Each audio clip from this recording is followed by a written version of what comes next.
to America right now. I'm Tom Basili. Putting shrimp on treadmills.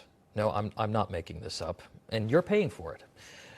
This as Dr. Fauci admitted this week that social distancing was totally made up, had no scientific backing. Of course, we knew that.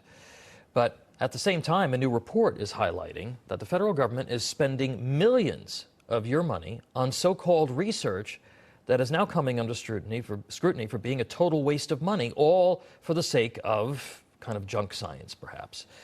Joining us now to weigh in on this latest controversy is the Vice President of Advocacy and Public Policy of the White Coat Waste Project, Justin Goodman. Also with us is Director of Policy for the Taxpayers Protection Alliance, Dan Savickas. Both of you, welcome. A pleasure to speak to you, though I wish I didn't have to.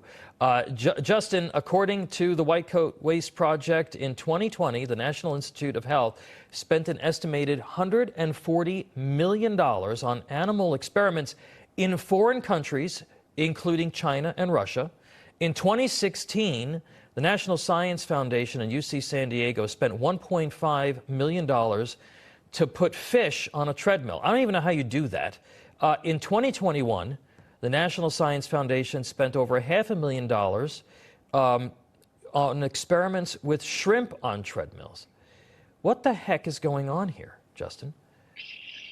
Thanks for having me, Tom. You know, the federal government spends over $20 billion a year on wasteful animal experiments like these in the U.S. and overseas that don't help John and Jane Q. public and only line the pockets of the folks and benefit the folks who are doing these experiments. And they range from the dumb to putting, fish on treadmills to the deadly, like we exposed in Wuhan, dangerous gain-of-function experiments funded by Fauci that likely killed 20 million people. These are experiments that are widely opposed by Democrats and Republicans across the country, and we've been working with Congress, people like Rand Paul, Joni Ernst, Lisa McClain, to crack down on this wasteful spending at home and abroad and make sure taxpayers aren't forced to foot the bill for this wasteful and dangerous animal experimentation, both at home and abroad. Now, Dan, I understand that in medical research, sometimes you do test drugs on animals first. There is some rationale to that. But some of this stuff seems absolutely ludicrous. You've seen the numbers. Are these being authorized by Congress, or is just some big agency doling out money kind of at will without any oversight? The answer to that question is a broad yes. Congress approves this money because it gets lost in multi-trillion-dollar spending bills, and $140 million by comparison doesn't seem that large. So they just let it go by the wayside.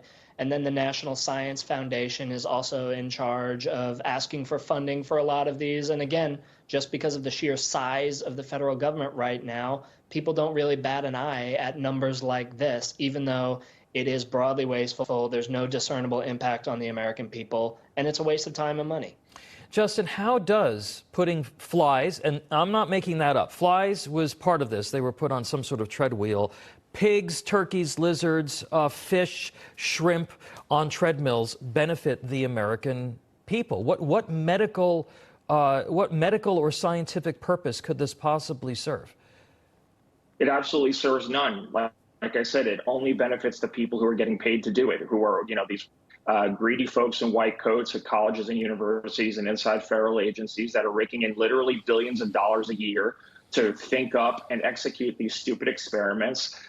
It's not only these, stupid examples like putting dead turtles on treadmills. We exposed recently that the Department of Veterans Affairs was injecting latex into puppies' hearts, into puppies' arteries to force them to have heart attacks and then making them run on treadmills to stress their damaged hearts.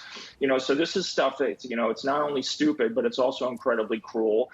And taxpayers across the political spectrum oppose it. And, we're proud to work with groups like Taxpayers Protection Alliance and people, ranging from the Freedom Caucus to the Squad on Capitol Hill who don't want to see tax dollars wasted in this way. Yeah. Our challenge to the federal government is let the private sector fund it. I can guarantee you that no private company or organization is going to pay to put fish on a treadmill. It just ain't going to happen.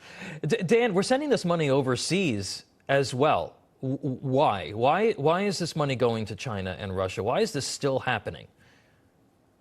That's a great question, and if I had the answer, I'd probably be in a better position than I am right now. The short answer is I don't know. And we're sending even money to these foreign governments, like the Russian government is getting money to run tests to put polar bears on treadmills. And again, I think it's just because the federal government knows at this point that it can.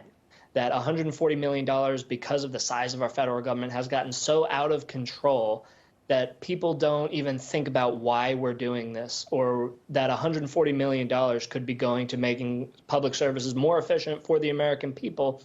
But we're sending it anywhere and everywhere to build up goodwill with foreign governments and, like Justin said, rich scientists at universities. Well, and of course, you know, they could be taking this money, they could put the polar bear on the treadmill, take the rest of the money, and then go do other stuff with it. You know, it could be a way to funnel money to some other, you know, for some other purpose. We're going to keep an eye on this, and thank you for doing it as well, Justin Goodman and Dan Savickas. We appreciate you joining us.